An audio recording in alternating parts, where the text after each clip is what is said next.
Welcome to the Transform Your Wealth and Health podcast, where experts in wealth, health, and fitness help transform your life. Here's your host, Andy Arter.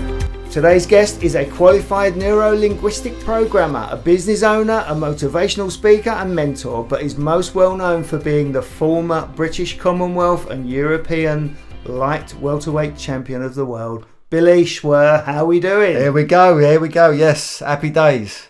Happy? Yes. Happy, I'm grateful, I'm really grateful. On my drive over to you... Yes, thanks for coming over. As you know, I've had a long day, so early start. So I've been in the car for 5 hours already. And after you, as you know, I'm going to Yorkshire. So I've got another 3 hours to go. So, but what I got was, because I've been driving all the way through the city. City of London, yeah. City of London. Yep. I had a meeting in Brixton. So it took me 3 hours from home to get to Brixton. Ooh.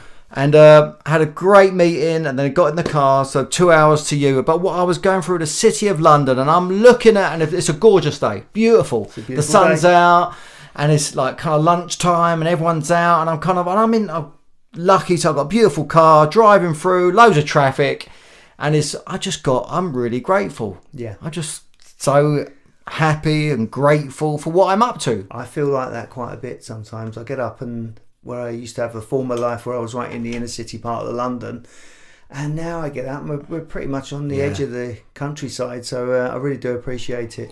So tell us about your early life and career, Billy, because it's been a roller coaster. It's been a roller coaster, and we're still on it. Yes. Yeah, and we ain't getting off it. Okay. So strap yourself in and let's go. So early memories for me. The question that I get asked all the time, so how did you get into boxing? Why? What happened? What was that about? And so it's not normally so I've looked at what the reasons why I become the way I become and what I did and stuff. So I've discovered for myself, because really based upon when I retired from boxing as a 31-year-old man, I went through an identity crisis because my whole life I've been Billy the Boxer. I started boxing when I was 8. Wow. So then I was Billy the Boxer for all those years. And then when I retired from boxing, I was then Billy. Yeah. So I went for an identity crisis. So then I started to work on myself and really discover who I am, what's it all about, those big questions. Who am I? What am I doing? What's the point? All that kind of stuff. And I wanted to know, what was it that had me step into the ring as a professional boxer prepared to die? So when I stepped into the ring, I was prepared not to come out. So my life was all about, it's like kill and be killed. It was like life and death, which is a really kind of intense way of living life. So I wanted to know, how did that get created? Where'd that come from? What's that about? And I've discovered what it was. So the reason why I become a boxer, so have a listen, as you're listening, have a think for yourself. What does this story, does it connect with you? And so I believe our identities get created as children. So it shapes our future. The things that happen to us, our experiences, just shape our future. So my first experience of what I can really recall was when I was 5 years of age. And I'm in my mum and dad's front room, my two older sisters, Mandy and Lisa. Lisa's 8, Amanda's 11. And kids just being kids, we're rolling around the floor and they're beating me up again. So they're just a little bit bigger than me. I'm 5 years of age, a little skinny 5-year-old. And I got one of my sisters sitting on my chest and the other one's got my arms pinned back to the floor. So there I am, kicking and screaming and fighting. I just couldn't fight them off. Now in that moment, I used to get so upset. I used to hyperventilate and turn blue. I thought I was going to die. I couldn't breathe. I used to go blue. And then what they used to do, they both had beautiful long blonde hair, and as I'm pinned to the floor, they used to wave their hair in my face, and they would sing this very old song. You probably may not have heard of it, some of the older guys might have, and they used to sing to me, Billy, don't be a hero, don't be a fool with your love. You know that one, don't you? I know the one, yeah. Paper lace. Paper lace. That's it, yeah. And it was in that moment, as they're waving their hair in my face and I'm going blue and I'm thinking I'm going to die, I made a decision. I decided that no one was ever going to beat me, dominate me, hurt me, or get on top of me ever again. And it was in that moment I made the decision about myself. So we make decisions about the world, people, outside of ourselves, but then we make internal decisions, and the decision I made was that I was weak. So then I had to find a way to prove and cover up and survive being weak. Yeah. So I found boxing. So I was 5. So I found boxing when I was 8. Who was you boxing with? So my dad was a boxer. Yeah. So that was how it all got kind of created. So I used to see in the loft my dad's old boxing boots, his old boxing gloves, his old black and white pictures. Mm-hmm. So there was that in the background. So then what happened to me as a kid, and then at some point I asked my dad to take me down the gym. We've talked about it. And so then my dad set up a boxing gym in Luton. Did he? Yeah. And so that's how it all started. Yeah. And then I was good at it. So then started when I was 8, and my first fight when I was 11. And I became a national champion when I was 13. So I kind of excelled it. And I didn't get on very well at school, dyslexic, struggled with it, spent most of the time looking out the window. And so it wasn't for me. Mm. But I managed to get through it, but I excelled at sport. So that was my way of kind of disappearing, not being very good at anything else. Yeah, sure. Well, you've got an incredible energy. So that means that you can take this to other people, and people sort of feel you like as a bit of a whirlwind coming into the house today, for example. You've got a positive energy about you too. And after your boxing career, I know you said you had a few issues where you wasn't Billy the boxer anymore. You had some identity problems. Yeah. So we get attached. So a lot of athletes, boxers, I know so many that we struggle with, from the transition from being an athlete to life out in the so-called real world is a real challenge, and one which I really struggled with. So I was so attached to being a world champion, a world-class athlete. So then that was gone, and then I couldn't see a future for myself outside of the boxing ring. Right. So I went through a couple of years of depression. I struggled, made lots of bad choices, made mistakes, kind of wrecked my marriage. I went through depression, ended up going through a divorce. And the impact of all that kind of stuff was I went bankrupt, kind of lost everything. I moved back in with my parents. I'm so fortunate. I got just amazing parents and an amazing family, amazing sisters.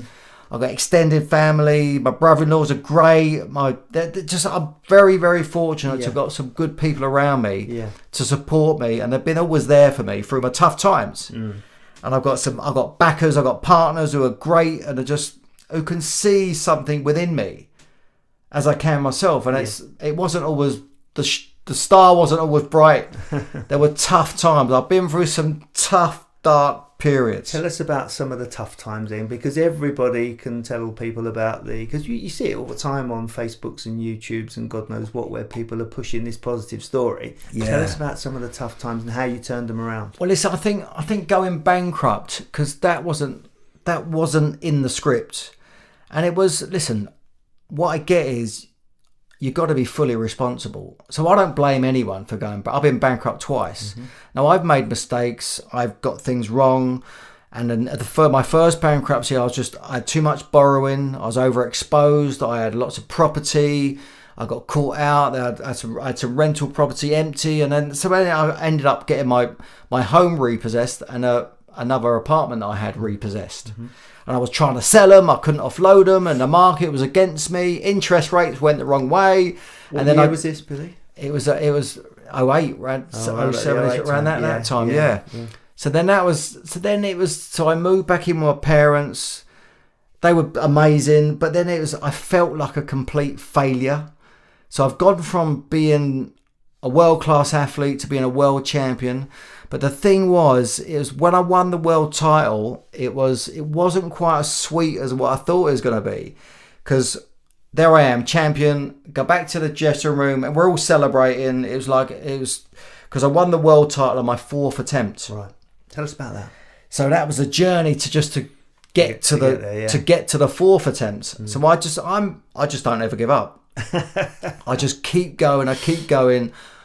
Failing all the time, I just keep getting up and going again. Because it's the great little cliche about it's not about how many times you get knocked down, it's about how many times you get up, right? Yes. So then we all have a dream, a vision when we start out on our careers or our life path, And it kind of goes where it goes, and it's some of it's not intentionally, and some of it ends up where it ends up, and things don't always go to plan. I kind of realise that.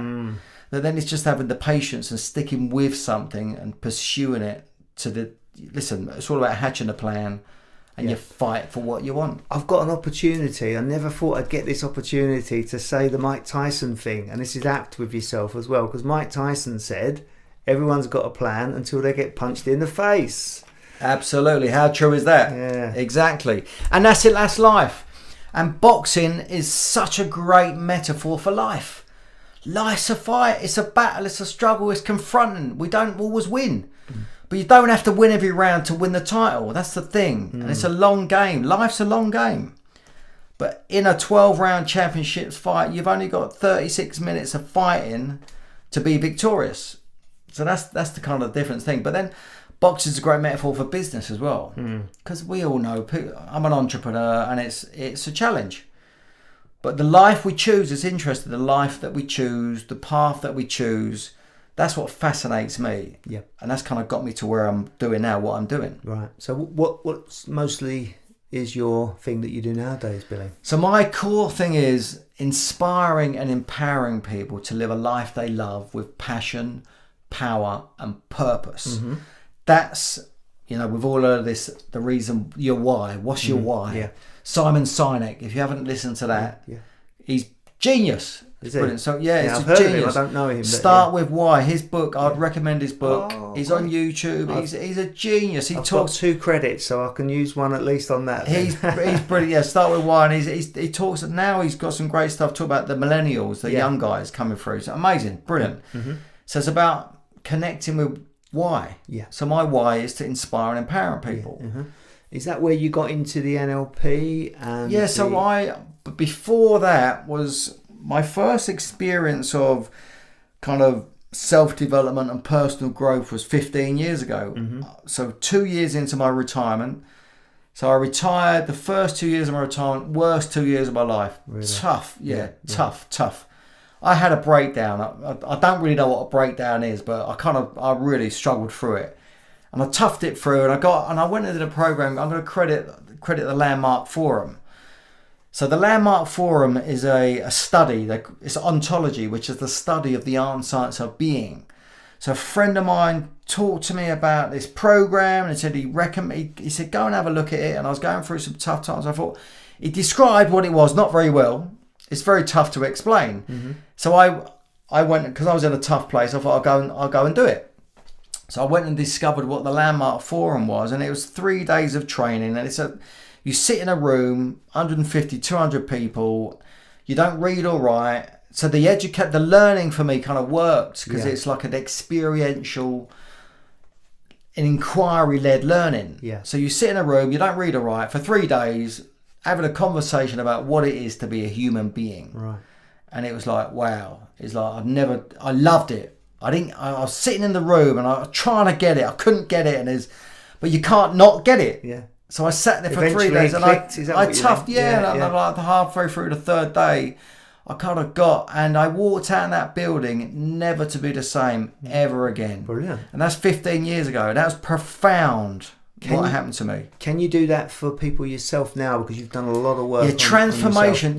So transformation can occur in a conversation. Yeah. But who I am is a champion, and I failed lots, and I keep inquiring into and looking at. I'm studying every day. I'm listening to books, I'm reading, I'm watching things, and transformation can occur in a conversation. Yeah. So you can that's what I'm good at. So you can get them into having an insight about themselves. But then it's supporting them through the insight. Because listen, insights are great, but unless you take a committed action after, they just disappear. Yeah. And I've had loads of insights, and I've had loads of transformations, and my life, when I look back, is completely different. I'm a completely different person.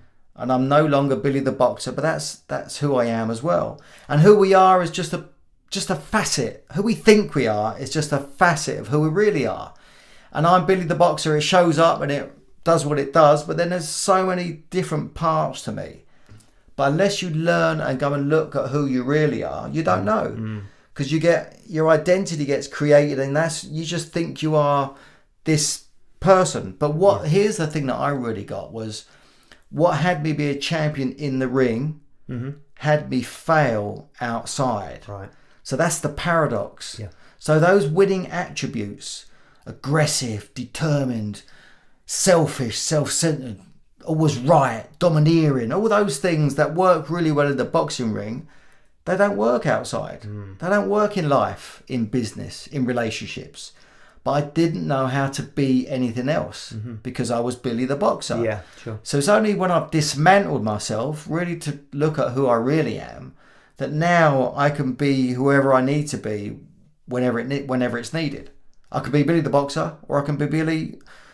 Listen, I am love. I am love. I am love, freedom, and happiness. So that's what I am for myself. That's what allows me to drive around the city, bumper to bumper, feeling fantastic, because I am freedom, love, joy, and happiness for myself. That's a brilliant way. And that's why I want everyone to have that. And I look at people and I wonder what their lives are about. I just want everyone to try and get through this life as best they can and be happy and be on purpose and be fulfilled. But they're not always going to be like that. So I know you've been doing some speaking, some mentoring, and some coaching. Tell us about your programs and what you do on that line. Yeah, so I love working with what's happened is I kind of work with sales teams, because my thing is mental boxing. My brand is mental boxing. Now, if you think about it, mental boxing, winning, all that kind of that world is really relates to sales teams very well. Yeah. So I go and work with sales teams. I've created a 7-step winning formula. So I use boxing as a metaphor, and it's like step number 1 is win or lose, you choose. So it's about the choices we're making. Yeah. The choices that we're not, the actions we're taking and the actions that we're not taking. So then step 2 is KO fear. So if we could confront and challenge ourselves, our fears on a daily basis, what would be available? What would be possible? Step number 3 is fight for what you want. So a lot of the times you don't know what you want. So you may think you know what you want, but that's the thing to look at. So when I retired from boxing, I didn't know what I wanted. So these have all been kind of made up through my experience as a fighter, but then as a fighter outside of the ring, because we're all fighters. Each and every one of us are fighters, and we're all fighting something. And the thing that we're fighting is mainly ourselves, and that's mental boxing. So it's the internal dialogue, the little voice in our heads. It's that battle that we're having daily. That's the fight we're looking to win, and that's the challenge. So step number 4 is you're only good as your next fight. So what that means is you're only good as the future that you're living into, your next fight, your next sale, your next job, whatever it may be, because the past is the past. Once it's done, it's done. So then it's about creating and designing a compelling and exciting future to live into. I love it. Go for it. And that's what it's all about, because that has you be a certain way in the present moment. Yeah. So if your future, when I retired from boxing, I was living into an abyss of darkness, blackness. So my future I was living into was that. So that had me feel depressed. Yeah. So the trouble is if we're in a kind of depression, or where we focusing on what we've got or what we don't want, and we kind of end up with more of it. So you're only because the next fight is all about that future. So you kind of have to get out of your head.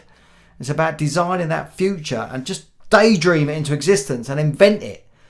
Because the best way is about the future is to invent one, right? Yeah, exactly. And that's hard. When you're not winning, you're maybe not getting the results that you want. And that's the challenge. When I was going through that tough times, is to invent the future was difficult. So then we got step number 5 is take it on the chin.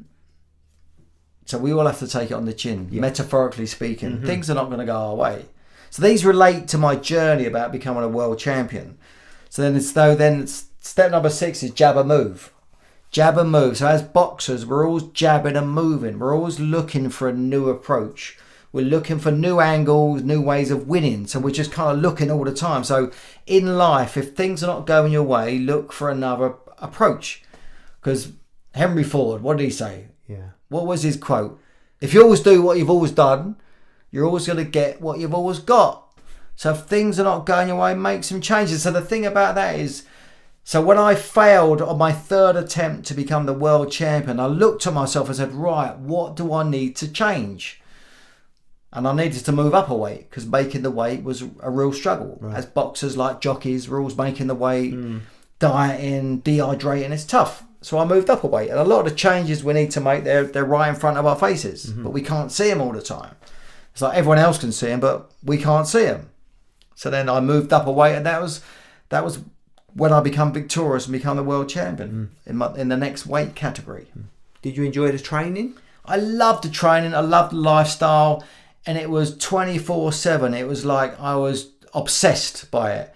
Now, what had me be obsessed and what had me go to the lengths beyond anything was my fear of being killed in the ring. Really? I've had a friend of mine killed in the ring. Right. I know guys that have been brain damaged.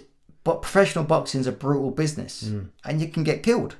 So what had me get up at 5 o'clock in the morning, run in the rain, the sleet, the snow, train beyond anything was the fear of dying. So that was a pretty powerful motivator, right? Yeah. So I was moving away from that fear, moving towards becoming the champion. Now, we're lucky enough to have the belt that you won here on the table. Thanks very much for bringing it along and letting me try it on. It fitted me, by the way. Just about. No, hang on. Yeah, you've grown, you've stretched a bit around that waist. I don't know what you're doing. I heard someone say I look good in it as well. I'm not too sure. Well, they really are. Yeah. I must have been out of the room, man. But thanks for doing that. And we were talking about my 3 fights that I had. Genius, yes. Come on, let's talk about... I could have been a contender. I could have been a contender. Let's talk about the perfect record that I had. Do you know what the perfect record is? Share, please. Won 1, lost 1, drew 1. There we go, perfect. You see, because now I can talk about it all. Yay. Now, did you ever draw a fight? I never drew a fight. There you go. Ask me all about it, Billy. Yeah, how was it drawing a fight? How was that like? Just as hard as winning and losing. I got punched just as many times, I think. Your nose ain't too bad, though, is it? No, I think I quit at the right point. I actually broke my nose twice playing football. Believe it or not. So it was I managed to survive the nose breakages with the boxing and did it in football instead. So there you go. So what's going to be Billy in the future? So Billy right now and in the future is just ongoingly, I'm very creative. I'm creating. I've just finished my book. Yes, my second book. Tell us all about the book. So the book 1 and 2, if you like. So the book, let's go the latest book. So the book is called Man Up, The World Champion Way. So it's been distilled. I've created a success model, and it's about, there's a positive and negative cycle. So there's a positive 3D cycle. I call it 3Ds. Yeah. So if you imagine a triangle, so with discipline and dedication on the bottom of the base of the triangle, with desire at the top. So desire is the starting point of all achievement. It's the first principle of success. So that's crucial that we know what we want, because if we don't know where we're going, we ain't going to get there. So then it's applying discipline and being dedicated over time. It's like self-discipline, really. And it's being dedicated over time to fulfill on your desires. So that's all well and good. That's what had me become a world champion, having that strong desire. So when I failed, when I went to Vegas, top of the bill in Las Vegas, failed on that attempt, it was back to the drawing board and back to looking at what my desire was to become a champion. So then we start again. So then I built myself back up. I got to become the European champion. I defended that 3 times. And then I got to be ranked number 1 in the world. So then I got another shot at the world title, which I lost again. And there was loads of controversy behind that one. But then I got back to the desire again and get back to the drawing board. And then we push for what it was. So then I got another shot at the world title. My 3rd attempt, the desire was burning. It's having a burning desire that enables you to keep coming back in the face of adversity, setbacks and defeat, because they're going to come. How can you get this within a man on the street? Because we haven't all got the same amount of desire. But if someone comes to you and they want help, how do you get that within them? You look at and inquire into what they're dealing with, their life, what is it that they want, what they're looking to achieve, the reason why, what's driving the why, what is it, are you moving towards something or away from something, what are you fearful of, what do you really, really want? And so it's all hopes and dreams and desires. They dreams do come true. Yeah. They do. So we kind of, as we get a little bit older, we may lose our dreams and we may think that it's not possible. And it's kind of, we've got to keep moving towards what it is that we want. And then we have to keep reinventing it. And we have to, listen, I tell everyone, just get out there and fail. Just get out there, fail. Just keep failing, keep failing, keep failing, keep failing, keep failing. And eventually, and but the thing about it is, it's enjoying the ride. Yes. Because we get so, what's the word I'm looking for? We get so significant and so caught up in it's not happening. Which is easy to say, but if you're skint, got no money, struggling, it's difficult in those tough, dark times to think like that. Yeah. Is it because people think too much about the naysayers? Do you think that's a lot of it? Because you were saying to me earlier that you thought that boxing at the highest level was around about 80% mental. Yeah, I know. I think 80% of fights are won in your head. Yeah. And that's mental boxing. So in life, out there in the world, I've just got a knack of not. I don't really listen to people. Now that's worked for me, but it's also worked against me. So I'm very kind of righteous, but I'm different now. So I do take coaching. I've got coaches. I've got support people around me and I do listen. But fundamentally, I'm driving for what I want, and I'm certain I'm going to get there. And it's not an easy ride, but just having the belief in yourself, and keep going until you get closer to it.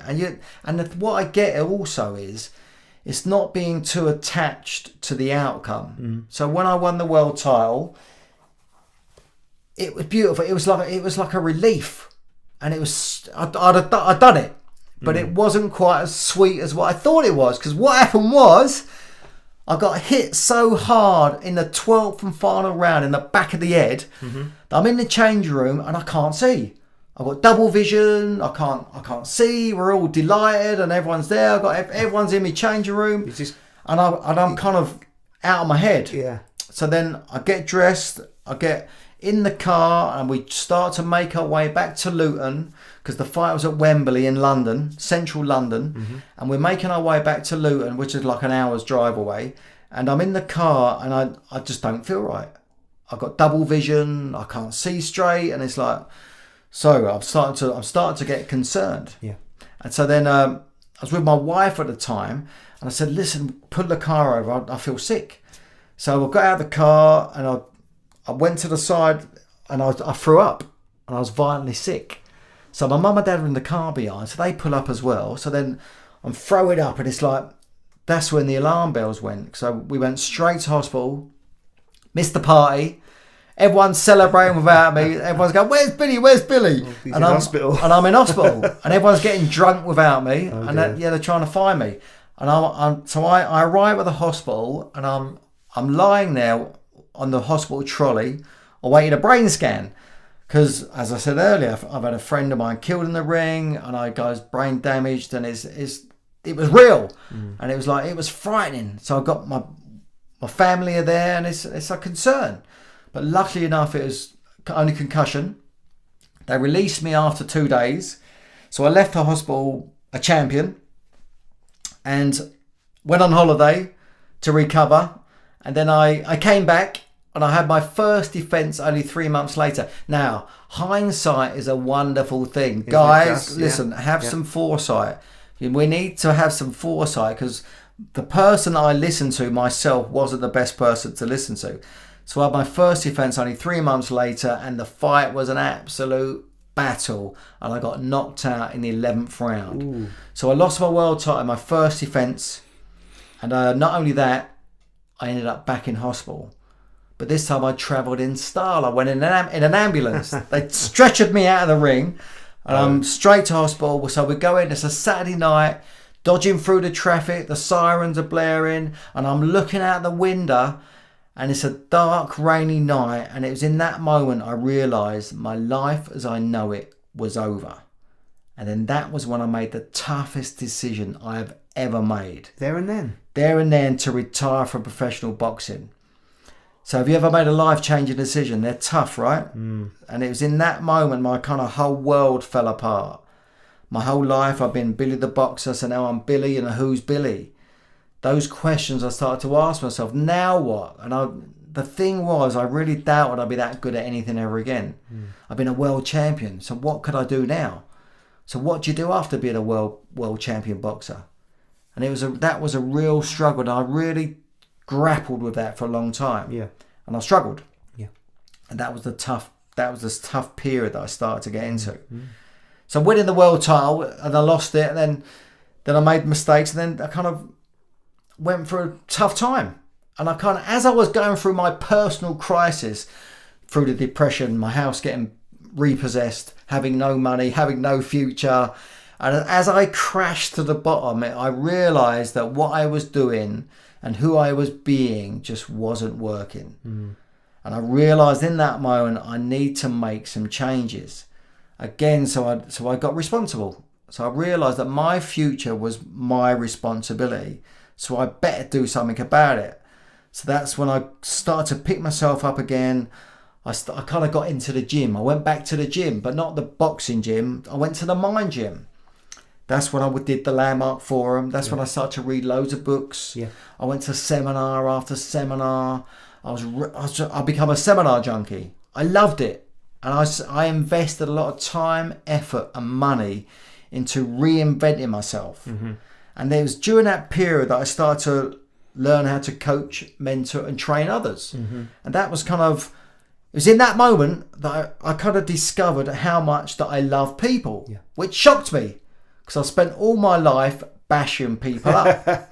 Yes. And it was getting bashed up more like. Yeah. And it was in that moment, in that period of my life, that I awakened to my life purpose, to inspire and empower people to live a life they love with passion, power and purpose. And that's what my life is all about. And that's when I discovered my true calling to become a personal performance coach and a speaker.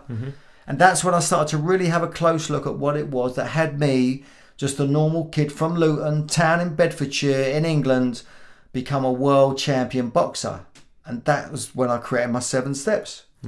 So how can people get in touch with you who want to hire you as a speaker or... So the place, listen, boxing's a great metaphor for life. Yeah. And I've created 10 knockout tips that will take you to the top. Even you, Andy. Even you. These 10 tips will get you down to your fighting weight again. Oh, thanks, mate. So come over and join. I want to create a movement. So my intention is to create a mental boxing movement. So come and join it over at mentalboxing.com and pick up your 10 top tips for free and become part of the movement. And that's the best way to get me. And have a look around my website. I've got an apparel clothing range. We've got some hoodies, some t-shirts, some polos. So we've got that going on. You can discover about all my coaching and speaking stuff. So it's all there, all at mentalboxing.com. Billy, thanks for coming over. I hope you've enjoyed the show and we'll look forward to doing it again sometime. Pleasure, my pleasure. And listen, guys, just live into the future, create your future, just love it. And it's just being really present to what you have and just listen. You may not get it first time around like me. You might have to go back. You might have to fail a few times, but keep the faith, have patience, and dreams do come true. Just go and live your life and give it your best shot because you've only got one shot. Thanks for that, Billy. Let's get ready to rumble. I hope this podcast gives you inspiration. And if you want to contact me, I'm Andy Arter, and it's transformyourwealthandhealth@gmail.com.